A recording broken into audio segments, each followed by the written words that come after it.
we do record the meeting, and I was going to get that started. I've got some coffee. I hope you guys, if you're drinking coffee, have some coffee. And yeah, so my name is Devin. I am an alcoholic, and we've been going for a good chunk of weeks now on these traditions. And the last time we got together, we got into tradition 9, but we didn't necessarily get to the end. And I think tradition 9 is a really can be a long-winded tradition in that sense because it starts to open the door to what we were looking at in this book, the service manual and the 12 concepts for world service. And so we started to talk a little bit about how AA is operated. We spoke a little bit about how there's general service, which is really what we're looking at when we talk about service and we talk about the service manual. This is the service structure that relates to the General Service Conference, which is a yearly conference where we get to flesh out the group conscience for AA as a whole. And that's the only organization that we really have. But then we had the questions about, well, what about central offices and intergroups, or the local office in my town, and how that is actually not considered part of the general service structure as it's laid out in the inverted triangle. And and effectively we were just getting an opportunity to kind of look at some of those things, and it can get a little in the weeds. um but so here's the brief overview of that ballet, before we just get hopefully back to moving, and maybe Karan remembers a few of the questions that we were kind of getting to at the end. But we looked at this diagram, and I can kind of see it. But if you see, it starts with the AA groups at the top. That's the biggest piece. That's the top of the triangle. Then you have a group GSR, which is your representative for the group, the district. Then we go to the area assembly.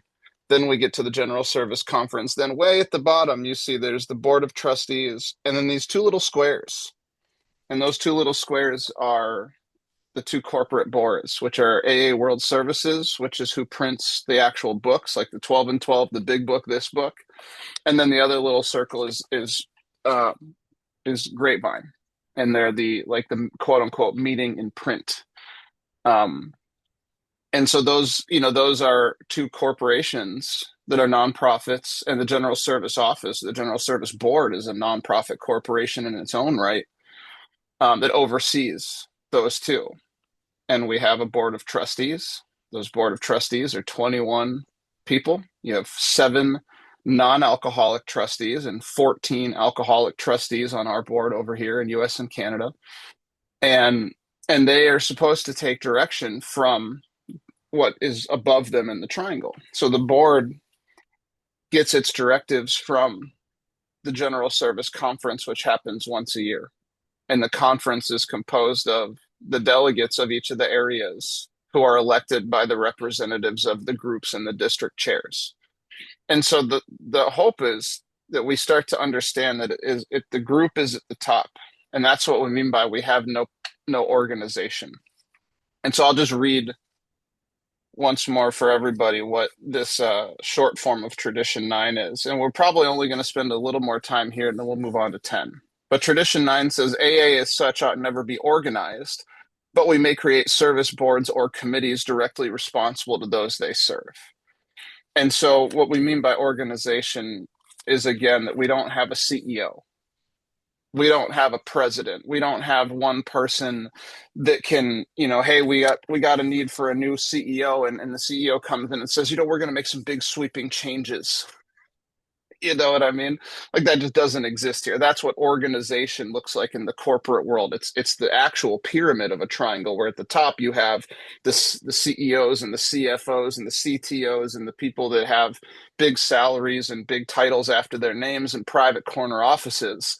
And those people get hired to potentially run the business, and whatever they say is what everybody else does. And in AA, we have it the opposite. We have people that have that kind of responsibility, that they have financial responsibility to take care of the money that is sent to them by us, the groups and the members. And they have a financial obligation and a legal obligation to make sure that these corporations operate within New York state law, because that's the state that all of these corporations exist in. And they have a duty to report with transparency where they're spending the money and the progress that they have on the directives that come out of the conference every year, so that the fellowship can be a part of that all the way through. And that's what our service board, we may create service boards or committees directly responsible to those they serve. The general service board, the general service office, your area assembly, your delegate, your district, all serves you at the home group. And to me, that is a beautiful idea. Now, in practice, if we're really living that today, is TBD. And over here, at least in US and Canada, and it may be different for y'all because you guys are in a different service structure. You have your own local general service office and conference. But for us, we're starting to butt up against, are we really lining up with those ideas?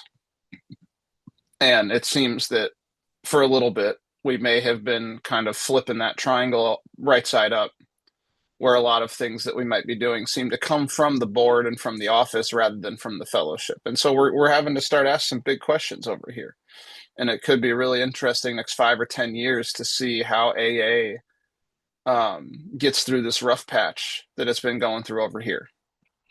But so, though, in reality, if you want to go do service, and I've had this a couple of times over in Brooklyn, where we had a home group member that got something started, and we had a lady and a friend of mine that got something started at an inpatient facility, going to a treatment center and saying, do you guys need a meeting?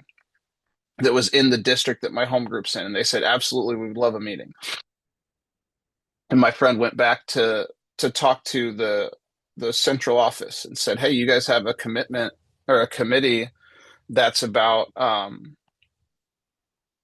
taking meetings into institutions. We want to let you know that we were going to set this up, and we just want to make sure you guys are aware of it so we can keep tabs on it. And then the committee said, well, thanks for letting us know. We'll take it from here.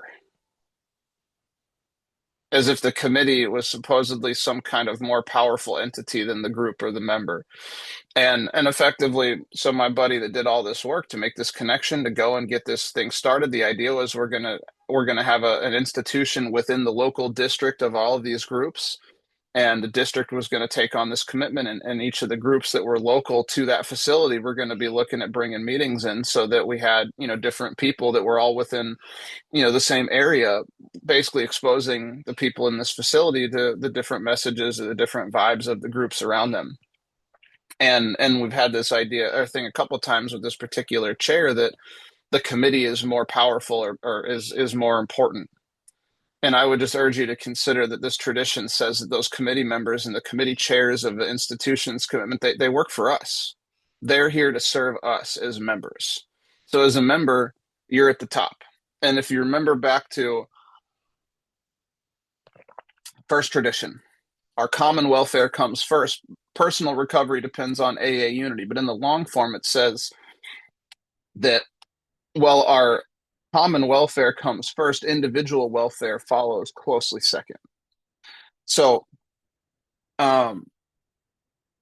it goes all the way back to like the first tradition in this thing, that it's what's best for everybody, and what's best for everybody in AA is that we don't have a CEO, but that we stay unorganized and we allow this stuff to kind of go as it is. Lost my train of thought a little bit on that. That'll probably be a fun one on the recording. But I want to read a little bit about how my sponsor had talked about some of this stuff in as far as organization in a family. And his way of considering this is a family or relationship should be pliable in its organization, but a group conscience may appoint certain persons responsible to serve various functions. So let's think about that. He's talking about where do we get our direction from is going to be the group conscience. And that's effectively what Tradition 9 is laid on. We serve in AA, and what we serve is the group conscience. The group conscience for AA as a whole comes out of the conference once a year. The group conscience for my home group is generally decided in business meetings or group conscience meetings. But if I'm in a family or a relationship, do I have a group conscience about what we need to do in order to be in line with our primary purpose. And it goes back to, as a family, do we have a primary purpose? If I'm married, have I talked to my wife about what is the purpose of our relationship? If we've got children now and we've got a family, do we come together as a family and have a discussion about what do we think is the purpose of this family? What is our job and what is our role for each of us, and how are we fulfilling those roles? To me, those are important beginning conversations that we could have about trying to build unity within any relationship. And so we might decide, hey, maybe one of us is the person that primarily goes out and works, and that might be more traditional, like older value over here. It might be how you guys roll. Maybe it's mostly the guys that go out and make the money and the ladies stay at home. So we have some organization. I'm going to go out and I'm going to take care of this part of the home. I'm going to make sure that we're financially stable and we have that. And then my partner is going to maybe take care of making sure the home is in order, and that we have everything taken care of and cleaned up, and we have a tidy place. And both of those would be adding to us being self-supporting within our relationship, because we're bringing different things to the whole of the relationship. And so the organization or the unorganization is we've had a group conscience about who's supposed to do what. And this could also be as simple as maybe you have a weekend and you have some different items that you have to attend to, and you could get together before the weekend and just have a discussion about how do we want to go about this and what needs to get done, and make sure that everybody understands, here's what we have to get done this week, or here's what we'd like to do this weekend, so that we can do those things. So I think that's kind of it as far as I consider on NIME. Some of the questions that got asked were, are guidelines for conduct of members in a relationship necessary? Do you accept that as individuals, we are always at different levels of growth in the relationship? Are you flexible in your relationships? Let me see. How important is communication to the practice of this tradition? What functions or duties do you have in which you serve in the relationship? So to me, those are some food for thought. We're unorganized, but we do have a need to have some kind of guidelines here and to kind of stay within those. Does anyone have any question? Because that's kind of a big overview of a lot of what we talked about the last time, and then just a little bit of some food for thought of what unorganization could look like in relationships, unorganized. But does anyone have any questions on 9, or do we want to just start moving into 10?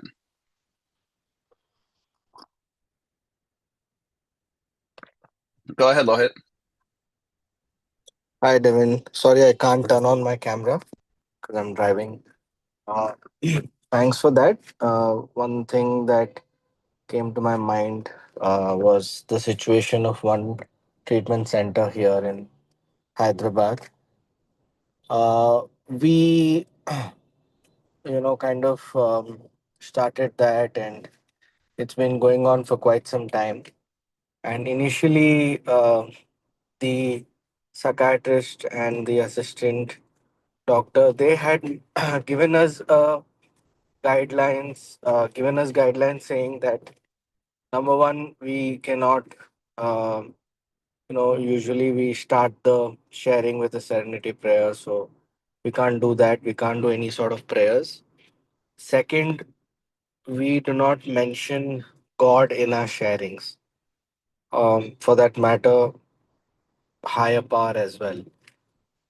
So we continue to do that because um, we decided that yeah, it's important to get our story out there, and if we can, you know, smartly still mention God but without using the name, then that's one plus for our creative way of sharing things. But is that a good way to go about? Like, should we negotiate on those terms, or should we stick to what they want?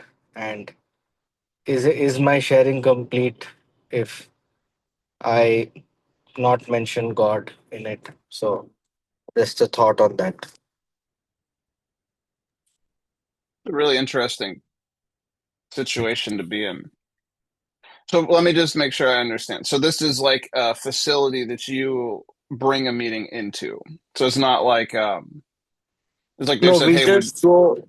No, we just go bi-weekly to share our experience, strengthen hope with the inmates. We don't do a actual meeting. We just pass on the message as a part of the treatment committee activity. yeah, but it's not like a group where you're not like paying rent and having a meeting there. No, It's like you just no. doing a, okay. Yes. I guess it's a really interesting question. And I don't know if I have a real good insight. And before I say anything, I will preface it with I'm not giving direction. Uh, and I'm not sure what you should do. But I would consider this. My job is to carry AA's message.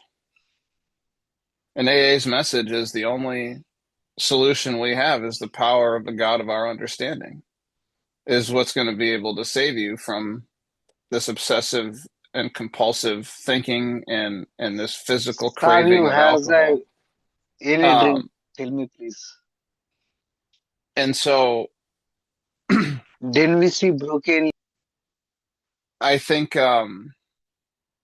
if I'm put in a position to serve Alcoholics Anonymous and I have somebody trying to tell me to carry a different message than Alcoholics Anonymous's message, then I almost think it's like not an AA thing at that point. What they seem to want is like a motivational speaker, or they want something that isn't the AA message. And so then at that point, I'm like, well, then I have a personal decision to figure out, am I going to show up and try to be useful to these people and do it kind of like a public information talk, or I just say, hey, we have meetings and we have some stuff and we found a way to get sober, and keep it super general, almost like when you read Working with Others and they talk about like, don't say anything of God until they ask. That whole bit about, see your man alone at first if possible, engage in general conversation, talk about your drinking, and then if they ask you how you recovered, lay into it on the spiritual stuff. So it almost feels like it would be that kind of an approach then, where I would look at it more like a public information presentation than I would look at it like I'm trying to 12 step anybody or carry the message. And that could be a very useful and equally useful thing. But I think this is partly why we have so much that says we're self-supporting, is because this is the kind of stuff that could be happening. If this was a group and they said, we'll allow you to come here and you can be here free of charge, and you've been there for a while, as we talked about with the seventh tradition, then they could come in and say, hey, we love these meetings, but you got to keep the God stuff out of it. And if we've been getting a bunch of free stuff from them, then we wouldn't really be able to push back. And so in this situation, it's not necessarily about pushing back, but I almost might consider framing it up in the way where it's like, this is going to maybe be more public information. Because I can't really tell my story without the clarity and the underpinning be I was changed. I was surrendered, and God showed up in my life in a way that was not possible on August 28th of 2011. Every day that I had up to that point, I was blocked off from spirit. And on that day, I was broken enough and I was willing enough, and I got kind of, you know, touched in my heart that I was in the right place and that Alcoholics Anonymous was maybe the answer that I'd been searching for. And what I came to understand is the AA's message is really clear. There is one who has all power, that one is God.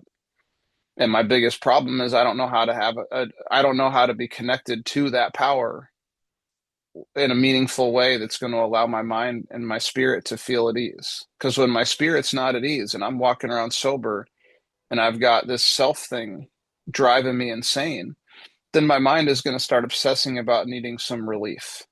And I don't think that's a big jump for any of us to consider, right? Why is my mind obsessing about getting drunk? Because I'm not at peace within myself. I felt so afraid and so alone and so, out of sorts in my own body.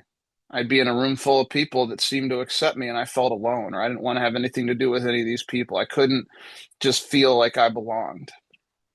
And then I drank a little bit and all that went away. Um, so I think it's an interesting one, and perhaps also an opportunity for some CPC work within the facility itself, where you have the opportunity to maybe sit down with the professionals and suggest, like, hey, we're happy to do a public information presentation every other week and bring some members through, and we can leave some pamphlets and we can let people know how to find us and where to connect. But Alcoholics Anonymous is a spiritual program. And if that's not something that you have an interest in hearing about, then we don't necessarily want to sour our reputation by forcing you to do that, but we also can't misrepresent ourselves to the people that are in here, because this is what we are and this is what we're doing. We're not a clinical or professional or medical program. We're a spiritual program. And maybe there's a way to come to some understanding that we're not trying to convert anybody to some kind of a religion. We're not trying to change people's beliefs, but we're offering that if you've tried everything else, perhaps some simple introspection about what you're angry at, what you're afraid of, and how you've been treating people in your relationships, and a willingness to go and pay the money back and look the world in the eye, and an attitude of surrender and humility and love and service might actually do you well if you're an alcoholic. But that's a really interesting, I'd say it's a really, I would sit and I would get with the committee and I would sit and consider, if someone's asking us to change our program, are we possibly skirting a line where we're doing a disservice? Or is it possible that maybe we just need to frame this up in like more of a public information type of a deal, where we're just going to let people know about the resources and maybe give people a brief overview of how we drank, and maybe that would entice somebody to show up to the meeting, and then they get to the meeting and we can actually let them know what our program's about. Like maybe there's a way to kind of look at it less like I'm taking a meeting to the correctional facility or to the psych unit to tell my story of recovery, but I'm here to share with you the general idea of what AA has on the ball. And then I can maybe get you to identify with how I drank and how I felt, and maybe that would get you to maybe come and check this out, where then we can really talk about the program. But that's an interesting one. I really appreciate that question. I don't know if that's helpful, but go ahead, Yes, yes, Hitesh. it is. Thank you. Yeah. You're welcome, brother. Hitesh? Devin, thanks for in continuation with what Rohit just mentioned. For as far as I am concerned, as far as what I understand is the entire program is a spiritual program, and don't we actually compromise on our? I mean, you have already answered that, but then should we completely deny saying that we will not come and share in such kind of meetings where the spirituality is the heart of the program? And if that misses out, then I don't think you are doing justice to the program at all. Well, I think what it comes down to for me is my job is to carry AA's message, and if you don't want AA's message, then that's fine. If that ever changes, I'll come. But framed up in the idea of it being about public information, there's a lot of people that don't know that there's help. And so I think perhaps kind of if it's possible to go to a facility and kind of what I might do if someone was trying to put those kind of constraints, and it was like, well, I really need to do some service, and I want to, and I can make this meeting, and there's people here that I see that need help, because it's less about appeasing the powers that be at that point, and more about where's the alcoholic is suffering. And so if I consider it to be more of a public information commitment, and it's almost like maybe you want to give that one to a PI committee and say, hey, we have this ongoing opportunity to go in and do public information talks. Because I think a PI talk is in a CPC presentation, those are different than like actually taking a meeting into a facility. But from my experience as a CPC chair or doing some PI stuff, what we're doing is we're trying to get general information out. Hey, Alcoholics Anonymous exists in your area. Here's how you can find us. Here's how you find our meeting list. Here's some general pamphlets with some questions to ask yourself if you might have a problem with alcohol. Here's some really general information. There's we have pamphlets that are kind of tailored to that. And hey, we have some literature, and if you want, I could leave you some literature if you want to read it on your own. Obviously, if you read a big book or you read a 12 and 12, you can't de-God that. That's the whole thing, right? This is our program. But if I look at it like my job here is to maybe get you to identify. How does someone who's in a treatment center identify with me? It's not by me talking about my working of the steps and having these miraculous transformations. I would say they're going to identify with my hopelessness, with my brokenness, with how I drank.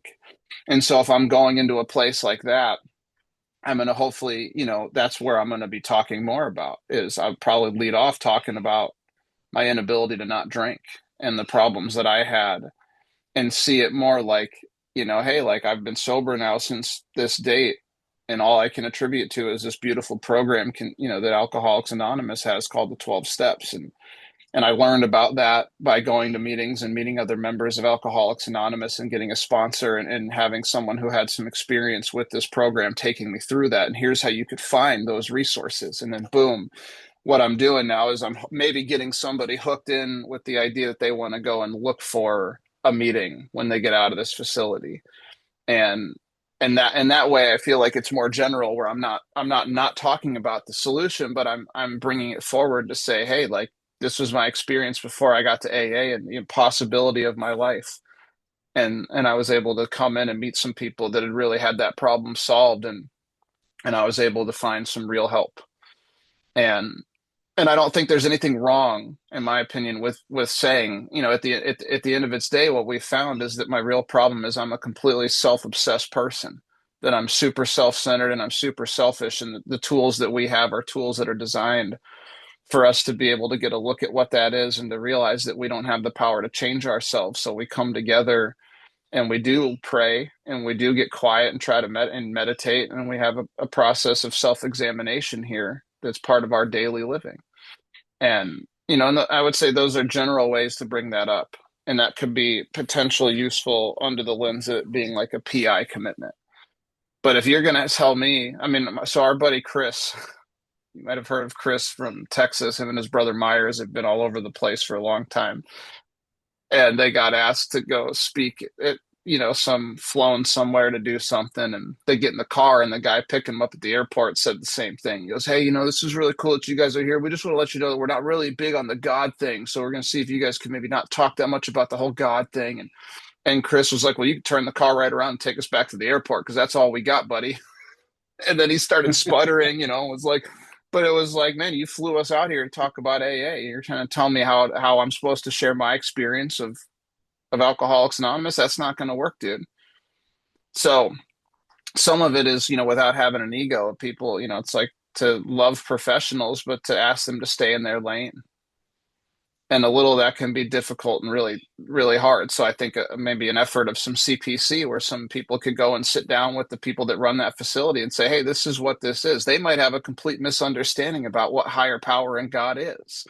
They might think that we're trying to convert them to Christianity or something, or, whatever it is. So it's like maybe we need to do some CPC work with the facility and get them some, a presentation where some members can share their experience and say, look, this is kind of what this is about and what we do. And maybe that is useful. Maybe it's not. Maybe they don't want to hear from us. And then maybe look at it like public information. Let me just tell you, here's how you find us. Here's kind of some meetings that are existing. Here's some phone numbers of members. If you feel like you want to come and find us when you get out of here and you don't ever want to drink again, come and see us. And then we can really get you, once you show up at the meeting, then we can really get our hooks into you and let you know, like, this is what we're doing. If you have an interest in doing it, do it. If not, we're not here to convince you. And I think that's the other thing. It's like, we're not here to convince people. I'm not here to convince you guys to live this program. I'm not here to convince you that you should stay sober. I'm just here to share my experience. And if my experience that I've been sober, over 14 years, and I have a life and a career and a marriage, and I seem to not be causing a lot of harm in the world, and I feel like I've gotten to witness transformation of other people that were down and out, hopeless alcoholics come back to life. If that's something that you want to experience, if that's something that sounds like it might be better than where you're at, then come and do what we're doing.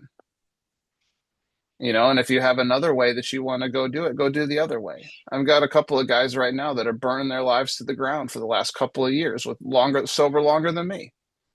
And it's like we can get sober and we can still cause a lot of damage. And so sometimes it takes us hitting walls to say, okay, let me go back and try the surrender thing.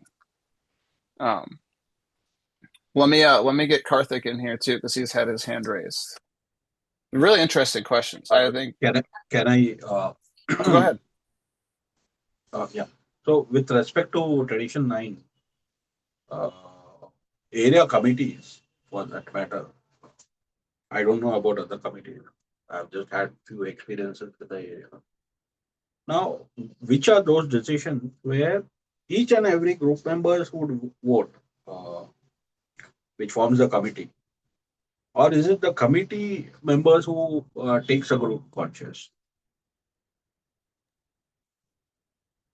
Well, I Committee guess members take a group conscious for a business decision, or and what under what circumstances or what cases that committee members are sufficient for a group conscious, or is it all the group members put together takes a group conscious? great question.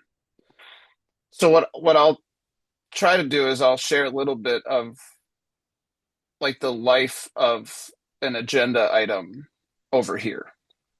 So Okay. every year, there's with the general service conference, it happens yearly.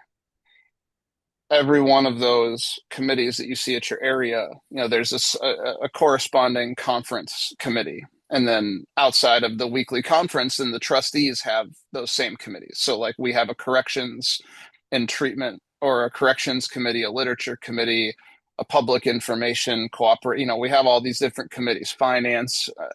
The trustees have those committees. So through the year, there's a group of trustees that are there and they have what they call appointed committee members, which are some extra people that they invite that are usually past delegates to flesh out those committees to work on whatever items are on the table that got voted on at the conference. And then the way the conference works is, there's general sessions where all the people come together to really flesh out the group conscience of do we really want to do this or do we not? But there's also each member is assigned to each delegate or each member of the conference is assigned to some of these conference committees. And this would be similar to like if I join an area committee, which is going to be made up of group representatives and maybe just members from other groups. And it kind of comes down to right of decision, which is our third concept. And what we have with the third concept is that each member at all like levels of service is imbued with the traditional right of decision. And what that means is if we've elected you to a certain position or if you're on a committee, we're going to give you the right to make a decision about what you think is best. So when you get to the general service conference, there might be, I mean, recently it's been crazy. There'll be like 70, 80, 90 agenda items or like this crazy volume. It never used to be that much, but recently it's been a lot of items. And they all get assigned to the different committees. And the committees are given the right of decision to have the discussion and decide, is this an idea we want to bring to everybody, or is this an idea that we think we don't need to take any action on and we can hold? And so I think that's ultimately at the committee's discretion. And it kind of coincides with giving different members at different levels of service the power to, or not even the power, but yeah, the authority, if you will, to make those calls. Because we can't micromanage every decision within AA. That would just be insane.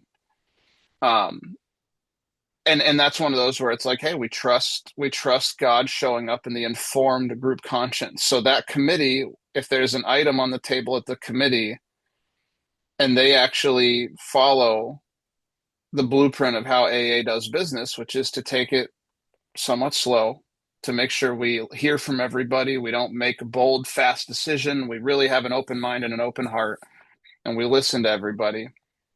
That then we'll have the opportunity to come to an informed group conscience. And that's where a loving God shows up. And we can find out, is this something that we're going to do or something we're not going to do? And then ideally, those members will also have what we would call discernment and intuition. And the discernment and the intuition would go to understand that, hey, I'm here serving, and this might be larger than this committee. So whatever this item is that got brought to us, we should bring this back to the groups. And so that would be where maybe an area committee could come back to the area chair and say, this has come to us, and we actually feel like this is something that may impact other groups or the area as a whole. We want to bring this to the area committee and to the assembly and bring it back to the groups and feel like this is a discussion that we need to have globally in our area. And so that's kind of what happens at the conference when an item comes to the table and they say, hey, we need to hear from everybody. We think this is a good idea, or we think this is worthy of bringing to the general floor. Then those items would get pushed forward. And when the conference gets together and there's the general sessions where all the delegates and all the trustees and all the members of the conference are there as voting members, like about 130 to 135 people, this is where they do the presentations from the committees and they say, here's what our committee is bringing to the floor, so we can have a discussion and find out if this is an item that we're going to do. And sometimes it's a contentious item, so they bring it forward to see if the group conscience says don't do this. And sometimes it's an item that the committee might think this is a great idea, but then the conference doesn't think is a good idea.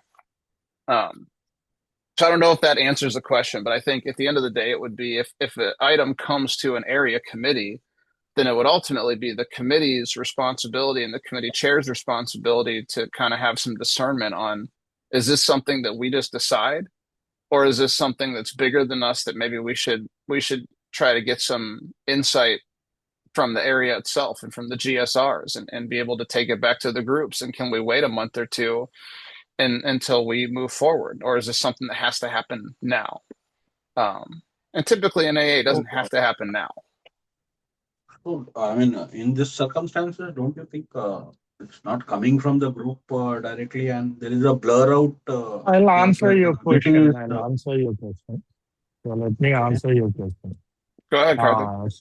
Yeah. So as Devin said, when you are Uh-huh. electing somebody, you are giving him a responsibility. So according to your concept, you already gave him a responsibility. He's just going to be there for 2 years. So it depends on that member's conscience if he has to get it to the group or not. Because every single decision, if you have to get it to the group, you'll never do anything in it. Okay. So there are small things that you gave him that responsibility. So you asked you to elect him. You know, if you're not liking it, shut up and sit down for 2 years, I guess. you know, I think it's God's will. Whatever is happening outside is God's will. Whatever it is, you already gave him that. So I guess that's how it works. So once you elect him, he has the right of decision. If you ask me personally, I prefer taking everything to the group, especially if it is finance, or else I vote. And at least after I vote, I inform the group that this is what I did. Usually they don't have a problem. So that's what I do. So anyway, so let me ask my question, Hitesh. I think we got 3 questions in a row. Thank you. Yeah. Let Thank you. me Devin. also Thank you, Karthik. just on that, just to wrap up or summation a little bit of what Karthik is saying is 2 things. One, like, in order to get people on area committees, a lot of times that comes from being GSRs or people that have been passed in service. So we've elected a GSR, and then the GSR is the person that is electing the area committee, and the area committee chairs usually get appointed by the area chair, at least in my area. So it's like, if as a group, my say was in electing my GSR. And then my GSR is helping to flesh out the area officers. So it's like that's where my real, like, that's why the pamphlet used to be the GSR, the most important job in AA.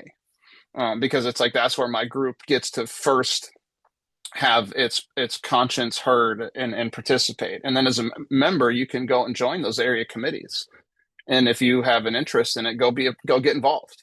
There's no reason why you shouldn't be able to join a committee and be useful as just a member.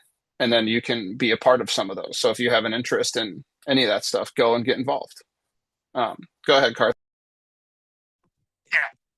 I think I forgot my question only. But anyway, see, I do go to that rehab that Lohit was talking about. So they have complete knowledge of what AA program is. So there's no bridging the gap to the CPC thing going on there. But what I use is, if it is not too obvious, instead of higher power, I say AA program. Or instead of God, I just say AA program. sometimes I use higher power too. I don't, yeah. So now I think they have a different, they're not so this thing unless, it depends on how I put myself there. I should be tried and be effective and also try and follow their guidelines because I don't run the treatment committee. And I think, your idea of just making it PI is also good. That's also good. But I guess I found a middle ground this way. I do use higher powers a lot of times. And also, initially, I used to just say A program. So, yeah, why should the inmates or the patients suffer you know, when the institute has some weird rules? We can still pass on the message. Yeah. So I just had those 2 cents. Yeah. Yeah, that's great. And I forgot really quick in the last thing I said, Karthik also brought up the point that what does it mean to be directly responsible? It means that like as a committee, you should be reporting all those decisions back to the fellowship. And if as a fellowship, you guys think the committee is doing crazy stuff, you can basically kick them out and elect new people. You know what I mean? So there's always some levers of pushback where the power isn't just one person in a committee making a bunch of decisions, but if they're reporting what they're doing and the fellowship goes, hey, we don't like this, then the power ultimately goes back to the fellowship to do that. I think we should move on to 10. And tradition 10 is, I would say, a massive one. And it reads in the short form that Alcoholics Anonymous has no opinion on outside issues, hence the AA name ought never be drawn into public controversy. And the long form simply says no AA group or member should ever, in such a way as to implicate AA, express any opinion on outside controversial issues, particularly those of politics, alcohol reform, or sectarian religion. The Alcoholics Anonymous groups oppose no one. Concerning such matters, they can express no views whatsoever.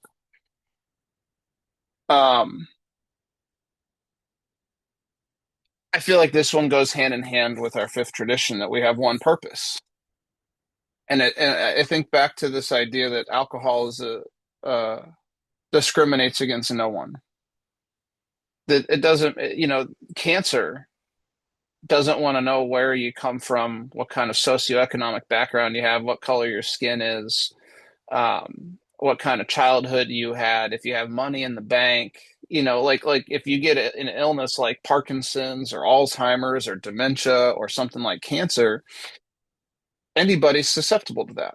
There's literally no way to sidestep any kind of thing like that if it's going to happen, right? And that's what alcoholism is. It's an illness.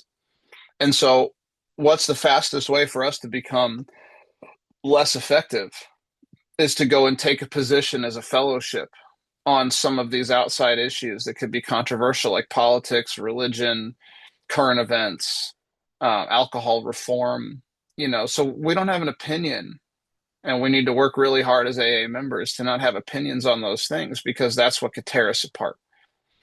And so in here, Bill talks about this organization called the Washingtonians. And the Washingtonian Society was a small movement that came out about 100 years before AA and the temperance movement. Maybe not even 100, maybe 80 years before, in the 1850s or something. And it was like, and don't quote me on the years, because you can look it up. But so the Washingtonians were a couple of guys that worked, I think, on the docks in the Baltimore area, and they got together at a bar in Baltimore, and they kind of were all struggling with drinking, and they made a pact with each other one week that they were going to all try to make sure they didn't take a drink that week, and they were going to come back at the end of the next work week and see if they were able to do that. And so the beginning of it was four alcoholics it was one alcoholic talking to another, making a pledge with each other that they were going to not drink. And they were able to do that. They were able to come back and found that miraculously, all four of them were still sober.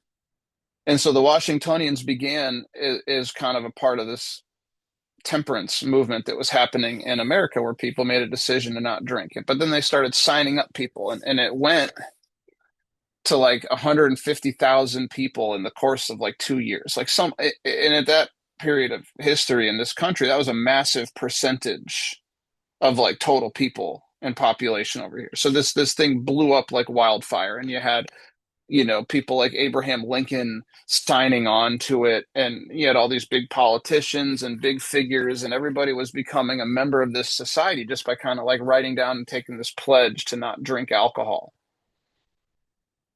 But after a minute, the ideas started to show, well, if we could do this with alcohol, imagine what we could do with all these other problems in society, with education and with, societal pressures, and maybe with, kids that are having problems with whatever.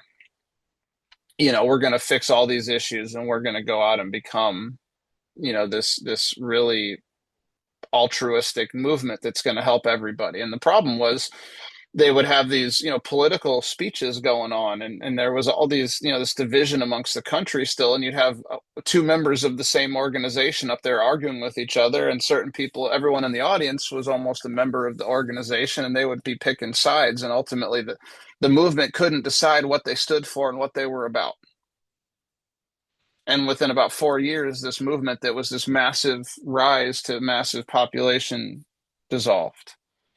And it's so telling, because when Bill was asking people to share their experience and, hey, what's going on? We feel like we're struggling to stay together in these meetings, and we need to kind of figure out what's going on here. Somebody wrote into Bill in the 40s and said, man, this sounds a lot like what happened to the Washingtonians. And Bill didn't even know what that movement was. I mean, this thing became massive, and it died out so fast that it didn't have any kind of legacy.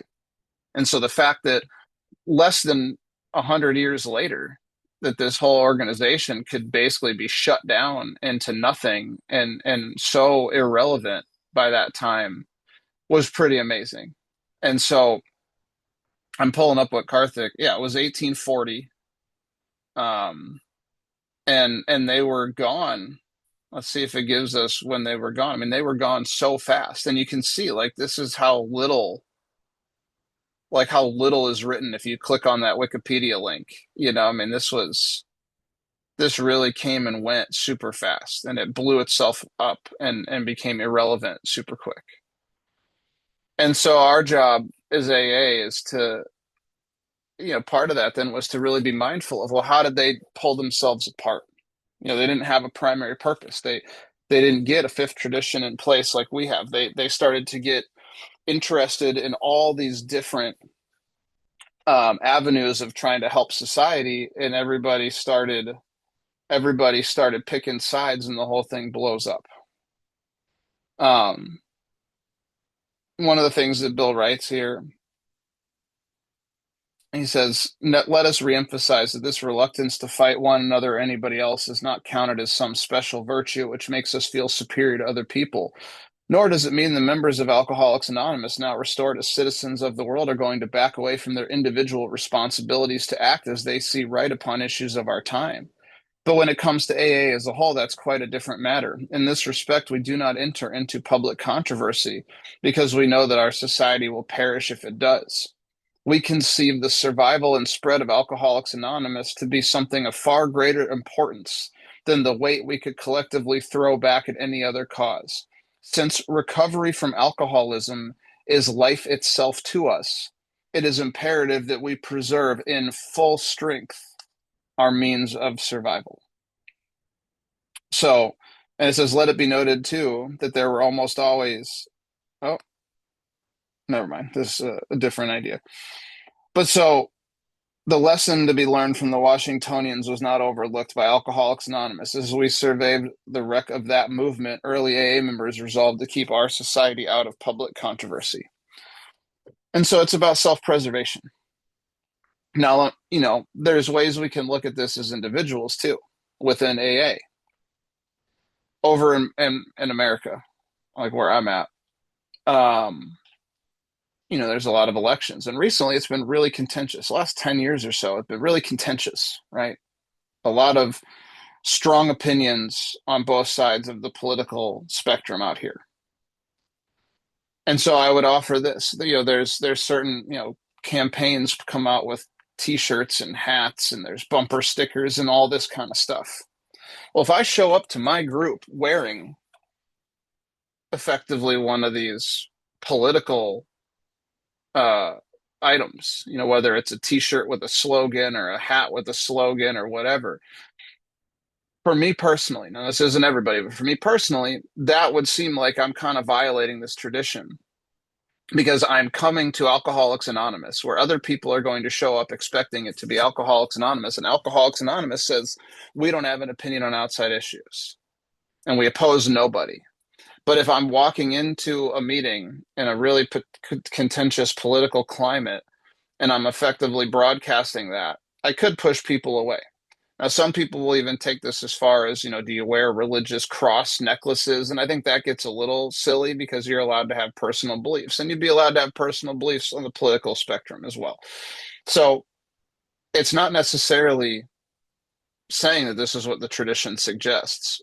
But for me, on a personal level, as a member of AA, I see that my job is to go out and be effective and useful and available to any alcoholic that's suffering. And unfortunately, I would see today that if I wore certain beliefs openly on my person within a t-shirt or a hat or whatever, that I might actually push people away from ever considering that they could ask me for help in recovery from alcoholism.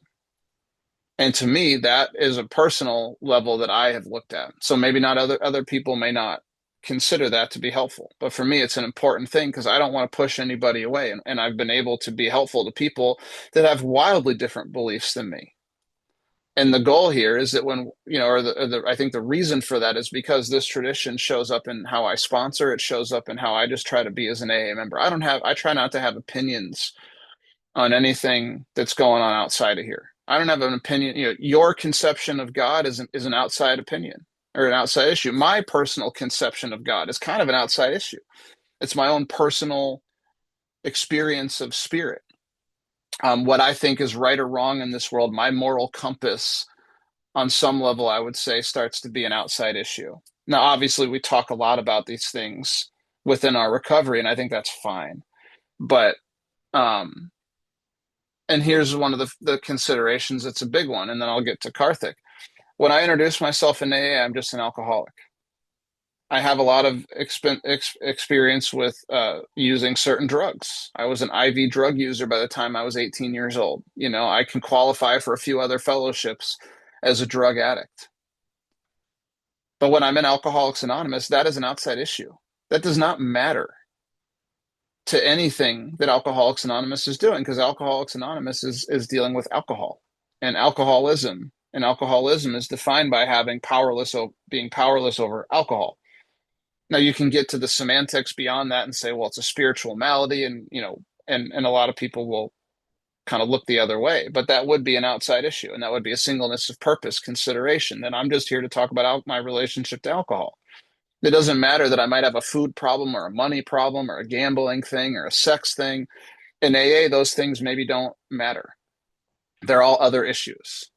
And in order for AA to be the most effective to the alcoholic that still suffers, maybe I should focus on making sure that that's all I'm doing.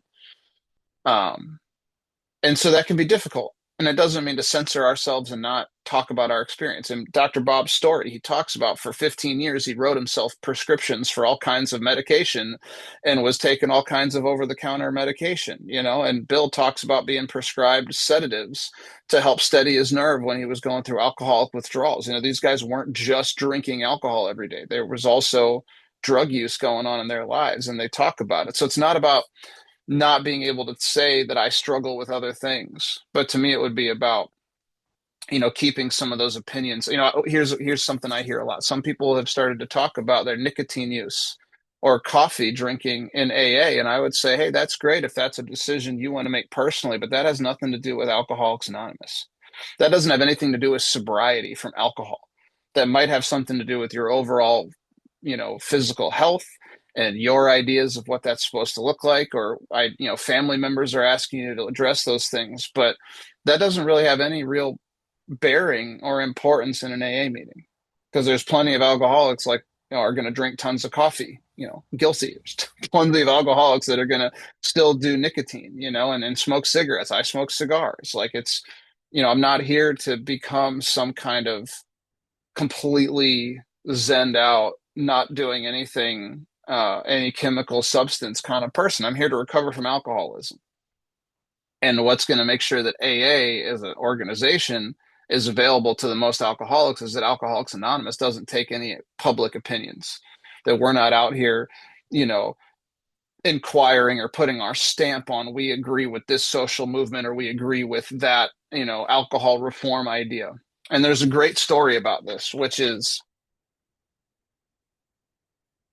maybe you guys have this, maybe not, but over here, if you go buy a bottle of whiskey or a bottle of beer, and on the 6-pack, there's a little thing that says Surgeon General's warning. Alcohol can be dangerous in large quantities. Shouldn't operate heavy machinery. It could be, could have complications with pregnancy. Consult your doctor. Don't ever, and it's like a little warning label. And we have the same thing on nicotine as well. Well, it wasn't always like that. And when they were having these discussions in Washington, D.C., at the level of the Senate, they were trying to get, to hear from everybody and find out, is this a good idea or is this a bad idea? And so they said, well, why don't we invite Alcoholics Anonymous? I mean, they seem to know a thing or two about alcohol abuse. Let's see if AA has anything to say. And so they reached out to our general service office and they said, hey, we're having this hearing. We would love to hear what AA has to say about this. And so they reached out and we sent a trustee down to that Senate hearing. And so it's on the Senate record. I don't know what year it was, but we could look it up, but it's on the record in the United States Senate where they're having this hearing. And at one point, whoever was the chair said, we understand that there's a member of Alcoholics Anonymous here. We would like to find out what Alcoholics Anonymous thinks about the idea of putting labels on alcohol. And our trustee, whoever it was, got up, introduced himself, said, thank you so much for thinking about AA in this discussion. We're really happy to be able to sit in and see this hearing and watch you guys at work. Alcoholics Anonymous has no opinion on if we should put warning labels on alcohol or not, and sat back down. Which I think is just incredible that you have on the Senate record that we showed up and we were asked what we think about labeling alcohol. And we said, thank you for, contacting us. We're so happy that we got invited. We're here. It's been really great to watch. And we have no opinion on whether you put a label or not. We don't have because what are we going to get labeled that we're against alcohol? Or we're going to get labeled that we're for sobriety? Exactly. So anyways, we take great lengths. We have a form letter when reporters reach out or when professionals reach out. What do you think about this new study? What do you think about this report that came out? Do you have, people have written articles about Alcoholics Anonymous and, there's been things that happen in the fellowship that make news headlines over here and they'll reach out to the office. What do you guys think about that? And we have a form letter that we send. We go, thank you for contacting Alcoholics Anonymous. Alcoholics Anonymous has no opinion on this matter. And thank you so much though for the, for reaching out. We can't, we need to try our best to not be out in the public making controversy. And so as a member, this starts to go right into the anonymity piece. Why is it important for me to have anonymity at the public level? Because as a citizen, I might have a job. We have politicians that get sober. You have people that have public personas that get sober where their belief systems are out in the world. And if they go and break their anonymity, which we'll start talking about probably in the next week, if I'm a public facing person and I have some very, outspoken belief systems, and then I get labeled as a member of Alcoholics Anonymous, the general public could start to think that this is what Alcoholics Anonymous stands for. And if that starts dividing up the membership on the inside, or that people say, I would never go to AA because look at that, person who shows up in AA, I can't be a part of a member or a movement that thinks like that, then we start being available to people that are suffering from alcoholism. And so in our attempt to make sure that AA has this wide net, we don't have any opinion on that stuff. You have opinion on religion. We don't have any opinion on religion. We have none. We oppose none of that. We have no opinion on medications. The members have opinions on medication. As a sponsor, you might have experience and an opinion on if you can be helpful to someone who's prescribed benzodiazepines or someone who's prescribed, some heavy opiate, medically assisted treatment stuff, like methadone and things like that. You might have to make a call of, can I be effective working with person who has that stuff? But as a Alcoholics Anonymous has no opinion on methadone or on Subutex or all the stuff that people are getting to get off of opiates. We don't have an opinion on anabuse or naltrexone. We don't have an opinion on if you're on SSRIs or any of that. We say, hey, trust your doctor. Go use medical professionals. We're not medical professionals. We're amateurs. Remember? So I don't have an opinion. I can share experience if I'm in the world of sponsorship about some of those things. And I try to make it clear that, the only thing I can ever do when someone starts asking me about medical advice is, are you willing to go talk to a doctor? And would you be willing to maybe get a second opinion? And the cool thing about AA is there's plenty of people in AA that have relationships with professional medical, either professional doctors or psychiatrists or whatever, that actually understand alcoholism and addiction. And we might, have a lot of members that have those positions. And so there's an opportunity to say, hey, like, we can find a doctor that people in AA trust that feel like they understand alcoholism if you want to go get a second opinion. But if you trust your doctor and you're honest with your doctor, then go do what your doctor says, because I don't know. I have no opinion on that. I'm not God, so I can't play God in your life. So to me, it's just really important. As a member, I want to be really careful to not plant flags. That I have been actively not posting, and maybe this is my own a little bit crazy approach to this, but I don't post like my political views on social media. I don't go out and do things that could be seen by people that might need some help within AA, that might become friends of mine in social circles like social media. I don't do all that stuff because I try really hard to look to just remain neutral, because I don't know who God needs me to help. And I don't know if there's going to be an alcoholic that shows up that needs some help, and maybe my experience could be useful to them. And so I don't want to create any kind of barrier there. And moreover, I want to make sure the integrity of what we're doing in AA stays here, and that people understand that this is an open fellowship and an open program, and it doesn't have any opinion on any of that stuff, and so I find that to be useful. Let me see really quick. Well, Karthik, you had your hand up and down. Did you have a question, or was that one of those things that, as we talked more, we kind of got? Yeah, so my understanding of my God or higher power, I can definitely share with my friends and in sponsorship, right? I'm Absolutely. not sure. Yeah. So that's the clarity on it. Thank you. Yeah, and what I meant by that is not that I'm not going to talk about my relationship with God, but sometimes I hear a lot of times where people want to start going into like explicit detail about what God means to them in a meeting. And I would say, I could do that at fellowship. I can do that one-to-one in small groups, talk about how this stuff worked, but I maybe don't necessarily need to bring that forward in a meeting, because Alcoholics Anonymous says it's a God of your understanding or God of your experience. And that's going to maybe look different from member to member to member. And especially if you got new people, if my God, so let's think about in the religious context. In AA or in America, there's entire sects or parts of the country where God is Jesus Christ, right?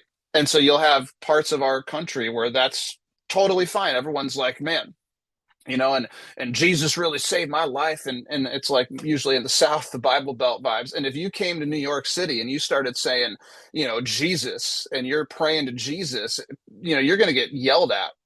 You're gonna have members of New York City people that are like atheist agnostics, like, we're not down with that. God is group of drunks. God is good orderly direction. They're gonna be like, you can't say Jesus in here. Now, I think that's silly, right? Like, I don't care what God you believe in, but I think that's part of the idea. It's like, hey, if I'm saying I pray to Jesus and that works, then that's kind of really laying a religious flag down on the table. But if I just say, look, this is a spiritual program and I pray to my God, and I've found a relationship with the God of my understanding, And that's what this program is really designed to do. It's designed for you to have an experience with some power greater than yourself. Then that's leaving the door wide open for everyone else to have that experience. And it's not really touching on any of those things. So I absolutely would talk about how I perceive God outside of a meeting, but it's the same thing of I don't need to introduce myself as an alcoholic and an addict. It's unimportant information in AA. Because what we hopefully find is all we're here to do is to what's going to keep me together. I'm not different than any other alcoholic. I have a physical allergy when alcohol goes into my body. I have a mental obsession that kept me drinking, and I suffer from this extreme selfishness and self-centeredness. And when I keep it to that identification, then I find myself with all these other people. Yeah. But if I put those other things in there, I can start separating me from you and maybe become less useful. Yeah. So just in continuation, so I can definitely describe God as it is described in the big book, loving because and forgiving, because some of Totally. them, because in a meeting they talk as if God is going to punish you if you do certain things. But yeah, what if Yeah. the descriptive parts of the big book I can share in a meeting? That's my understanding. And again, I don't think it gets. I think specifically with the God thing, I don't think it really is that crazy. Because even if I'm in the meeting, there's some Orthodox Jewish members in my home group, and so they're like rabbis. It's like clearly I understand that your God is coming from that faith tradition, and I don't think it should matter. I think it shouldn't matter. But I just offer that, especially if we're new, these are some of the things we want to maybe be a little bit considerate of and mindful of. Um, and if someone has a punishing God concept, I'll say, I'm glad that that works for some people. My conception of God is not that God is angry; it's that God is loving. And for me, that's been really useful. And so, the cool thing about AA is all that's acceptable because it's a God of your understanding and your conception. And so I could be the counterpoint. If everybody's in agreement there, I can maybe be the counterpoint in that meeting. And maybe there's someone who's sitting there going, I can't get down with the God with the axe that's going to come after me if I, do something wrong. And then I get to share and they go, oh, okay, that's helpful. And they get to see that other point. Go ahead, Karan, and then I'll read a little bit about relationship stuff with this. Yeah. So my thing is with alcohol and other drug users, right? So I had a couple of conversations with guys who are poly addicts, like they have an alcohol problem and also a drug abuse problem as well. But some of them, the conversations went like this. I mean, like, yeah, alcohol, like I'm willing to stop, but I'm not willing to stop my other drugs, and uh, for me, where upon conversations with members and with my sponsor, where I could draw the line personally was any mind or mood altering substance which blocks me from having an effective spiritual experience. I don't have the liberty to be doing that, uh, because we have other substances like nicotine, caffeine, sugar. They, they are drugs essentially, but they don't block me from having a vital spiritual experience. So how do I better convey this? And I also wanted your opinion on this. Well, I'm trying to find it really quick, but in the doctor's opinion, um, it's said very clearly that the only form of rehabilitation that we can suggest here would be permanent or would be complete Permanent abstinence. absence, complete absence. Yeah, And I'm but spacing on he didn't mention any particular substance there. He just wrote it very broadly. Right. right. So I would look at it like number one, if you don't want to get sober, then you're not going to get sober. Maybe you can smoke weed and not drink. Maybe you got to go try that. I had to try that. I had to go and see that if I smoked the joint, I was going to get blackout wasted, right? Like it kind of comes down to like I'm not here to convince somebody to stop anything. But my experience would show for me personally that I'm not capable of self-prescribing myself anything that's trying to anesthetize how I feel and the uncomfortability that I feel sober. And for me, then that became very clear that I'm not able to do anything. AA suggests complete abstinence would be sobriety. That we're not about just not drinking and you can go and do a bunch of other drugs, because it's really, I don't think that works. Um, but I'm not going to stand in between you and whatever experience you need to have. So if you think you can do some controlled, it's like, again, I'm not a doctor. So if you're on some crazy Klonopin or benzodiazepine Xanax prescription and you keep doing that, go for it. What I've found is it's really difficult to actually get in and have a real spiritual experience when you're on heavy prescriptions like that. And I've also found that at a certain point, something like benzodiazepines can trigger the phenomenon of craving for alcohol. And so you can actually end up, because you're on a medication that is that powerful, actively feeling that physical allergy at work. And so I think it's dangerous, but also there's people that need to be on that kind of stuff, right? So, and there's times where we take, we have surgeries and we have to go and actually get on really, pain meds. I mean, my buddy also was an IV drug user and he's an alcoholic and he had a bunch of other stuff with a bunch of other, issues with a bunch of other drugs. And right now he had to go get another surgery and they literally have like an actual IV sticking in him for this really powerful antibiotic that he's got to run for like 4 weeks. So he's been walking around literally with an IV in his arm. He called me yesterday. And he's like, I just got to call you because it feels a little weird that I just literally have an open line into my body, and my brain has just got some funny thoughts about that every so often. And so I'm just, telling some people about it, and we kind of laugh about it. But so the only question I ask people is more, hey, are you seeking some kind of medication to anesthetize something deep within you that's causing unrest? And are you willing to take a look at this program and see if that program can maybe go to work on some of that? But if you're on a medication, I can't tell you to get off of it because I'm not a doctor. I play drums for a living. If I'm telling you to not take some kind of medical prescription, that's insane to me. Which is why I would say the only question is, would you be willing to get another opinion? Would you be willing to go sit down with someone else to take a look at your medical history, tell them what's going on, and find out maybe some other doctor thinks the prescription you're on is nuts. And if you get involved in a lot of treatment stuff over here clinically, there's certain programs that try to wean everybody off of all that stuff. But I think it comes down to thine own self be true. If you have a problem with alcohol, you're welcome to be here. If you want to do what AA suggests, my experience is sobriety and recovery tends to only come about when you actually are completely sober. Or have a willingness to get off of some of those things. If you are on some kind of medically assisted treatment and you say, look, I want to wean this off, but I need to do that with the doctor because it's been a long time and I want to try to really get sober, like I'd be willing to be your friend and work with you and sit with you.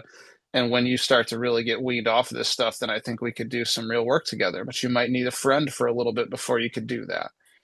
But that's typically going to be obvious if somebody needs business. But if someone's kind of coming in and they're like, I don't know, I still want to be able to smoke some weed or I want to be able to do some cocaine every once in a while, but alcohol seems to be a problem. I'd be like, man, well, maybe you should find out if you can do those things and not drink. Because if you seem to be able to just go and eat some MDMA every couple of months and go to some concert and you're fine, then maybe like you don't have what I have. But I'm not going to try to be a buzzkill on that for you. Go ahead, Karthik. Yeah, so the NA literature clearly says, if they don't want, that I know that AA only talks about alcohol abstinence, but NA clearly says you can't do anything, alcohol, any mind-altering substances.